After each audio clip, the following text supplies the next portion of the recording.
Welcome to the Deep Dive. We're here to take fascinating source material, dig into it, and pull out the key knowledge you need, fast and thorough. That's the plan. Today, we're using the book Political Landscapes of Capital Cities as our guide. And our mission, really, is to show how these cities are way more than just administrative centers. Right. They're dynamic. Yeah, dynamic spaces where political power and the actual physical landscape are constantly sort of shaping each other, negotiating authority. Exactly. And for you, our listener, maybe you want those aha moments without getting swamped in detail. Well, we think we've got some surprising stuff today. A fresh way to look at cities. Absolutely. This book covers a huge range, different capitals, different times. We've picked out some really compelling examples. Okay, so let's dive in. When we think capital city, what's the basic idea we should start with? Well, the simplest definition is, it's the seat of government. That's the starting point. But the book we're looking at, Political Landscapes of Capital Cities, it pushes us deeper. It argues a capital is really the main place where political authority isn't just there. It's constantly being renegotiated, reestablished, made real in a sense. Okay, so it's not static. It's being actively shaped. Precisely. The book introduces this idea that the capital city is this critical meeting point where the physical stuff, streets, buildings, even the natural environment. Like rivers or hills? Yeah, exactly. All that is in this continuous dynamic conversation with the structures of political power. It's all part of what they call a relational network establishing authority. Relational network. I like that. And the book doesn't just give one single definition of city or capital. No, it avoids that, which I think is smart. It really wants to emphasize the complex interplay between the physical, tangible parts of a place and the sociocultural stuff. Beliefs, rituals. Right. The shared identity of the people living there. The term city itself, as they use it, kind of bundles all these layers together, how we govern ourselves, how we live together in that specific place. Okay, that makes sense. It's a richer picture. So with that framework, where do you want to begin our exploration? Let's go way back. Ancient Egypt, Akhenaten Zamarna, or Akhet-Aten, as he called it, the horizon of the Aten. Akhenaten, the pharaoh who tried to change everything, worshipping the sun disk, the Aten. That's the one. And Amarna is just a fantastic early example of deliberately using the landscape to push an ideology. How so? How did his new capital actually show this big religious shift? Well, he wasn't just putting up buildings. He was actively molding the landscape itself. The whole layout, how it faced, its connection to the cliffs and the river, it was all meant to mirror and reinforce the singular power of the Aten. Can you give a specific example? How did he manipulate the land? Definitely. The boundary stelae, Yeah. these huge stone markers he put up all around the city's territory. Like border posts. Sort of, but much more profound. The inscriptions on them explicitly declared that all the land inside belonged to the Eight. Think about that, carving divine ownership right into the rock. Wow. Yeah, one inscription says the land belongs to my father, the Aten, consisting of hills, flatlands, marshes, everything that the orb, my father, has made. It's a total claim over the whole environment. So literally writing his god onto the landscape. And these weren't vague claims, right? The book mentions measurement. Not vague at all. The stelae actually included precise measurements using units like ater, rods, and cubits to define the sacred space. It wasn't just symbolic, it was quantified, measured out, really underlines how intentional it all was. This specific area belongs to the Aten, period. So physical borders, divine ownership, meticulously defined. What else inside the city showed this focus? Well, we have discoveries like the North Palace. It probably belonged to his daughter, Meritaten, and inside there's this courtyard interpreted as an aviary. An aviary? Yeah, with these amazing murals of birds and marshes. It suggests this connection to nature, sure, but nature specifically under the Aten's dominion. Even in the royal family's private spaces, the ideology is right there on the walls. That's a really vivid detail. And what about, the workshops? The people making things? Good question. We found the workshop of the sculptor Tuthmosis. Big place. And inside, not just his tools, but a storeroom packed with art, including that famous bust of Nefertiti. Ah, that bust. Right. The sheer scale of these royal commissions shows the resources poured into promoting Akhenaten's vision. It gives us a real sense of the artistic machine working to support his goals. So the whole environment, borders, palaces, workshops, was geared towards shifting people's beliefs. Did it work? Was he successful? That's the million-dollar question, isn't it? And historians still debate it. Akhenaten clearly intended to reshape the religious mindset through the landscape, but Right. Did it really take hold beyond his inner circle, his court? Maybe not with the general population. Possibly. Some argue the broader population kind of held on to their traditional beliefs. I mean, overturning centuries of religious tradition that quickly. It's a huge ask. So, the physical changes were dramatic, no doubt, but the lasting impact on belief, well, that's less clear. A really powerful attempt, though, using the land itself to project authority. Okay, let's jump forward quite a bit. The Byzantine Empire, Constantinople. Right. And here, the source talks about something it calls spiritual geopolitics, a different dynamic. Spiritual geopolitics. What does that mean in Constantinople's case? Its location was key, obviously. Absolutely. That bridge between East and West was vital. But beyond just geography, the city's physical form became deeply tied to its spiritual and political power. It wasn't just well-placed. It was seen as divinely protected. And the famous walls play into this, the Theodosian walls. Hugely. Those walls, and the sea walls too, weren't just amazing defenses. They were symbols. Symbols of imperial power, yes, but also of divine protection. They physically marked out the empire's heart, fostering this sense of security, almost invincibility, that had a real spiritual edge. It wasn't just stone, it was God's protection. And it went beyond just the walls. The book mentions sacred sites inside the city. Yes, absolutely. Things like the holy water springs, there was one at Blachernay, another near the Silivri Gate, both dedicated to the Mother of God. So natural features made sacred. Exactly. They Christianized these natural spots, making them places of veneration. It merged the natural and spiritual landscapes. Procopius, the historian, even wrote that churches outside the walls acted as invincible defenses. The spiritual power literally extended outwards. Wow, like an extra layer of defense. And relics. The book talks about relics being important too. Immensely important. Things like fragments believed to be from the girdle of the Mother of God or pieces of the true cross. These weren't just objects, they were seen as holding actual power. And they played a key role in transferring the sacred landscape, the authority of Constantinople, to other places, new Christian capitals in the Balkans, especially Chernovo in Bulgaria. How did that work? How did Chernovo get these relics? Well, the story goes that during a battle in 1190, the victorious Bulgarians miraculously found these imperial relics in a river after defeating the Byzantines. Miraculously. That's how it was framed. A theophanic event, a sign from God, basically endorsing their power. So they took these relics, symbols of Constantinopolitan identity and divine favor, and enshrined them in Chernovo, a hugely symbolic act of claiming that spiritual inheritance. Like physically moving the sacred authority. And Chernovo started using Constantinople's title. Exactly. Bulgarian writings start calling Veliko Chernovo New Constantinople, Queen of the Towns, even Third Rome titles, directly echoing Byzantium's capital. So copying the names. In the architecture, too. City walls, domed churches in the Constantinopolitan style. It shows how these regional centers look to Constantinople as the ultimate model, trying to replicate that blend of imperial and religious unity. And Chernovo wasn't the only one. Others did it, too. Fascinating. Constantinople is the blueprint. Cool. Okay, let's cross the Atlantic now. Mexico, Tenochtitlan, the Mexica capital. The theme here is spatial expression of authority. Indeed. The Mexica didn't just stumble upon that island in Lake Texcoco. Their founding of Tenochtitlan was tied up in migration stories, symbolic events, all shaping how they understood their place and their power. The journey led by Huitzilopochtli. How did that founding myth influence the city's layout? Those migration stories, like creating an artificial lake at Coatpac, all guided by their war god Huitzilopochtli, they weren't just stories. They were like a sacred map, a prediction of their destined home, and then the island itself.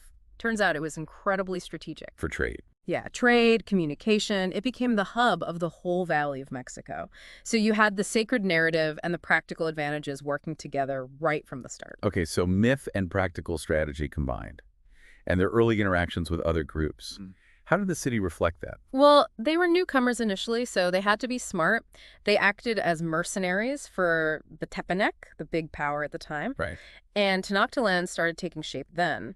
But their political moves, like choosing Acmapictli as their first leader, their Tlatoani, in 1376, and claiming he had Toltec ancestry, that was crucial. Why Toltec? The Toltecs were seen as this prestigious earlier civilization, claiming that lineage gave the Mexica instant credibility, boosted their status, helped establish Tenochtitlan as legitimate. Very clever politics. And as they grew more powerful, how did the city itself show that? The ceremonial center, especially the Templo Mayor, that huge twin pyramid for Huitzilopochtli and Tlaloc, the rain god. Right, the two temples on top. Yeah.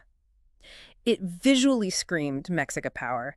It showed they could incorporate their own god and important local deities like Tlaloc. It was a physical statement of their dominance and how they were integrating other traditions under their rule. The book mentions it was rebuilt many times. Yes, numerous phases. Each rebuilding, each enlargement directly mirrored the expansion of Mexica power socially, geographically, economically. It was like a physical tally of their growing empire, incorporating conquered people and places. A monument to expansion. Yeah. What about the government buildings, separate from the temples? The palaces, Moctezuma II's palace, for example, these were actually enormous, even bigger than the structures in the ceremonial center. Really? Bigger than the Templo Mayor complex? In terms of footprint, yes.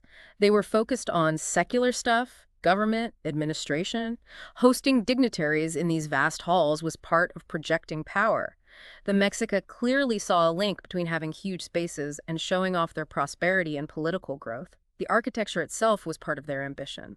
It really sounds like every aspect of Tenochtitlan was consciously planned to reinforce their power and ideology. Okay, let's shift again. The Andes, Tiwanaku. Right. Pre-Columbian site, high plateau. And here, the focus is incorporating the natural landscape. Yes. It's a bit different from Akhenaten's very direct ideological imposition. The Tiwanaku achieved their connection to authority more subtly, by visually and experientially weaving the dramatic Andean landscape into the site itself. How did they do that weaving? Well, you see this remarkable consistency in design and masonry style over a long time.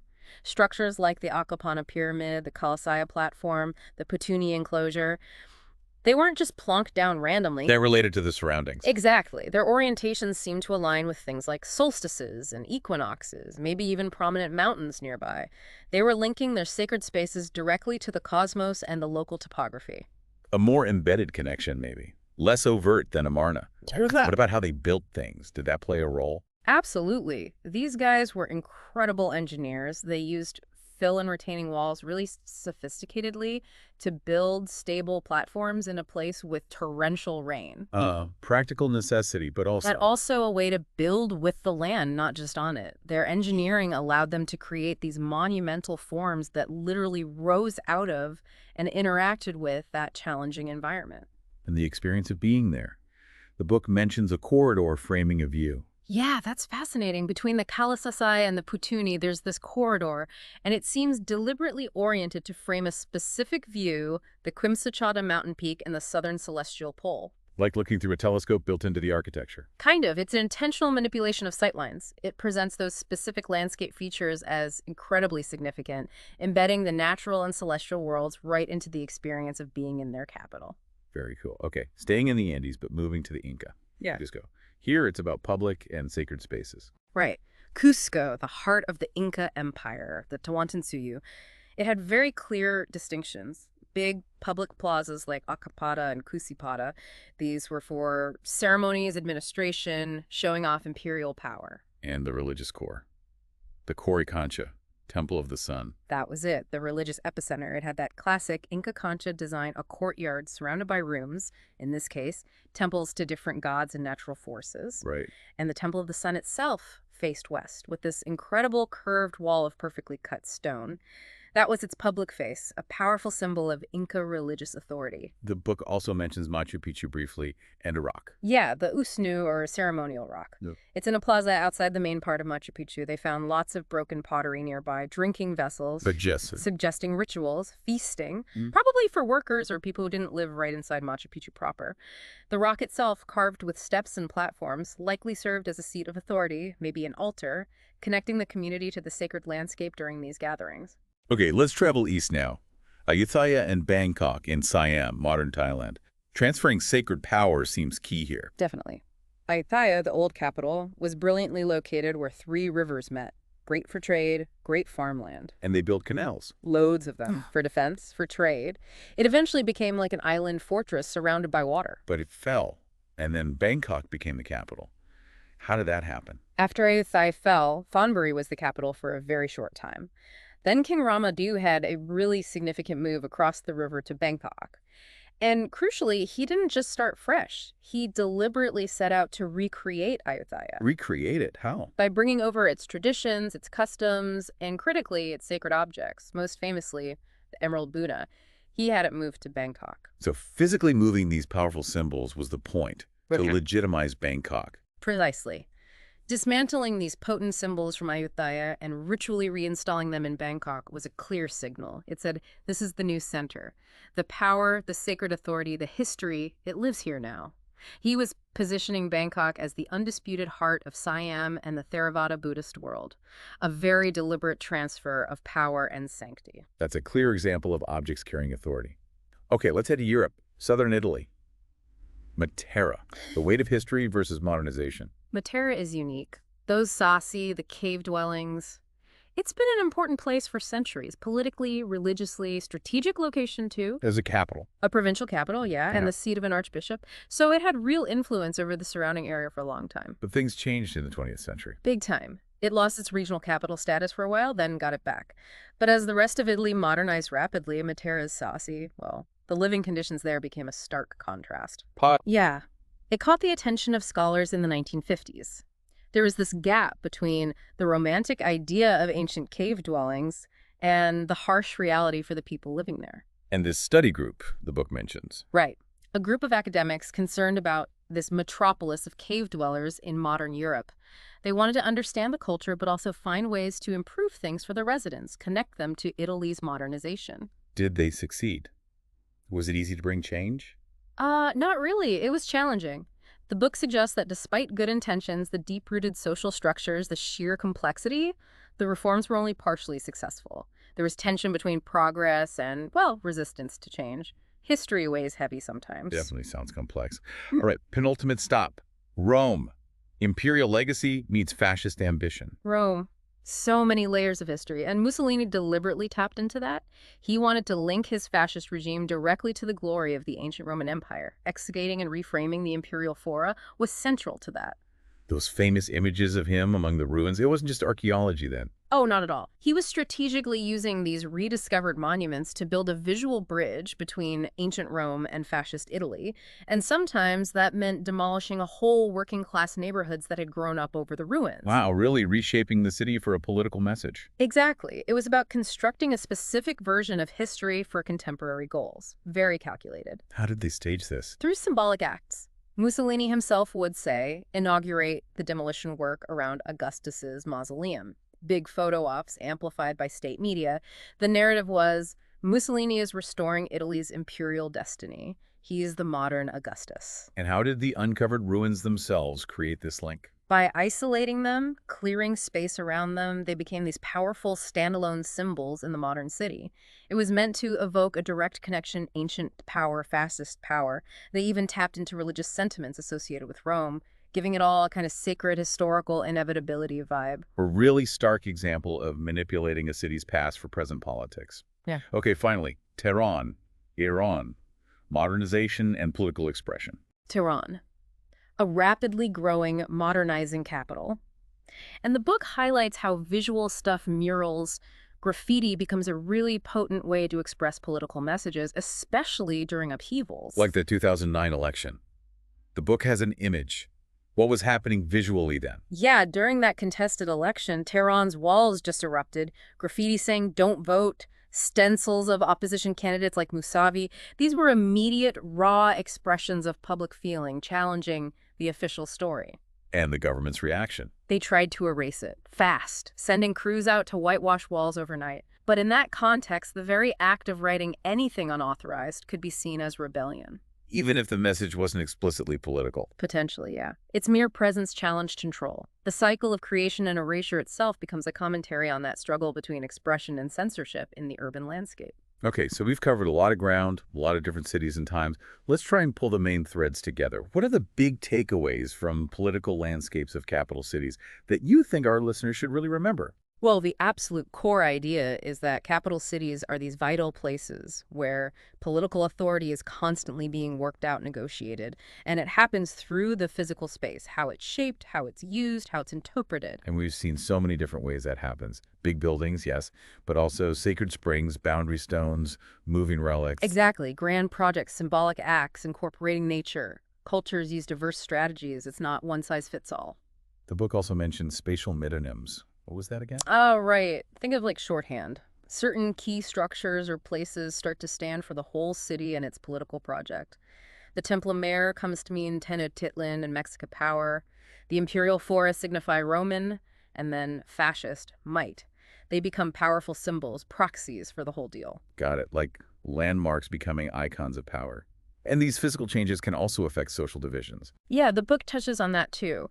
How changing the city's layout, its topography, can sometimes reinforce the lines between, say, the elites and the poor, or sometimes maybe blur those lines a bit. It shows how social power has a very real spatial dimension. So it's all connected. It really is.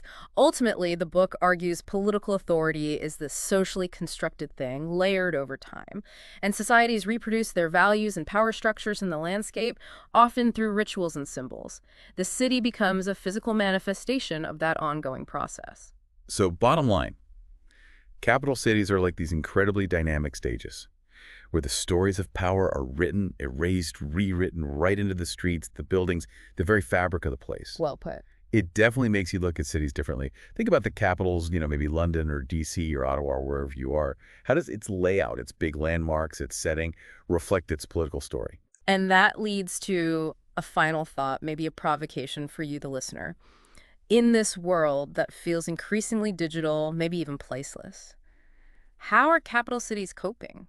How do they maintain that symbolic power? Is physical space still the main way political identity and control are expressed? Or are new kinds of landscapes, maybe virtual ones, becoming just as important? Something to chew on. Definitely.